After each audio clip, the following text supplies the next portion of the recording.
سر بڑی مہربانی سر، تقریباً جرمن کے نمائندے بھی آئے ہوئے ہیں، ابھی اسمال انڈسٹری میں مطلب ساری سینئرز ہے. یہ بتا دیں کہ بلوچستان میں اتنے سارے تقریباً مواقع نہیں ہیں انڈسٹریز کے حوالے سے کہ تاکہ لوگ جا کے کام پائیں، بے روزگاری بھی بہت زیادہ ہے. کیا کوئی ایسا کوئی نئی چیز کریں گے، کوئی کارخانے وغیرہ یا کوئی لگیں گے جرمن تقریباً کی طرف سے؟ ہماری کوشش یہ ہے کہ جیسے فلوریان صاحب آئے ہیں جرمن اے ایچ کے نمائندے، تو ہمارا پہلا ٹارگٹ ہی یہی ہے کہ we should bring German investment in Balochistan.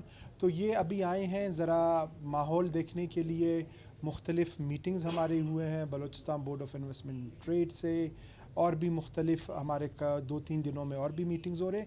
انشاءاللہ تعالی ہماری کوشش یہ ہے کہ ہم انڈسٹریلائزیشن کے طرف جائیں اور ہمارے یہاں کے نوجوانوں کو روزگار ملے. اور بے روزگاری یہ نہیں ہے کہ صرف جو ہے گورنمنٹ سیکٹر پہ ہمارا توجہ ہو. ہم چاہ رہے ہیں کہ پرائیویٹ سیکٹر بھی گرو کرے، اور اس میں جیسے گورنمنٹ نے بھی بہت سے ایسے انیشیٹو لیے ہیں، اسپیشل اکنامک زونز وغیرہ، تو ان کے کامیابی کے لیے بھی میں یہی کام کر رہا ہوں کہ باہر سے ہم انویسٹرز لے آئیں، ان کو کنونس کریں اور روزگار کے مواقع بڑھائیں. Thank you. سر جو ہمارے جو اسمال انڈسٹریز کے لوگ ہیں یا چیمبر آف کامرس کے لوگ ہیں، ان کے درمیان اور جو جرمن کے جو بزنس مین ہیں ان کے اندر ایک بہت بڑا گیپ ہے. ابھی تک وہ گیپ ختم نہیں ہونا پا رہا. جیسے آغا صاحب نے بھی بات کی کہ ان کے درمیان جو کمیونیکیشن گیپ ہے اس کو کس طریقے سے ختم کیا؟ تو اس کو اسی چیز کے لیے تو آج یہ آئے ہیں. کمیونیکیشن گیپس تو اس دن ہی ختم ہو گیا تھا.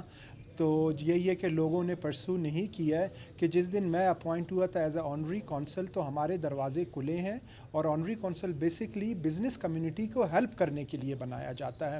تو میں آپ لوگوں کے تعاون سے یہ کہوں گا، کوئی بھی بندہ ہو اسے بزنس اپرچونٹی کے لیے کوئی بھی چیز جرمنی سے درکار ہو، وہ یہاں پہ چیمبر آ جائیں. میں نہیں ہوں، میرے باقی کولیگز ہیں، ان سے اپنا جو ہے نوٹ کرا دیں یا مجھ سے ملیں. تو انشاءاللہ تعالی ہم انہیں کبھی بھی نا امید نہیں کریں گے، ان کو پر امید کر کے یہاں سے بھیجیں گے، جرمنی بھی بھیجیں گے.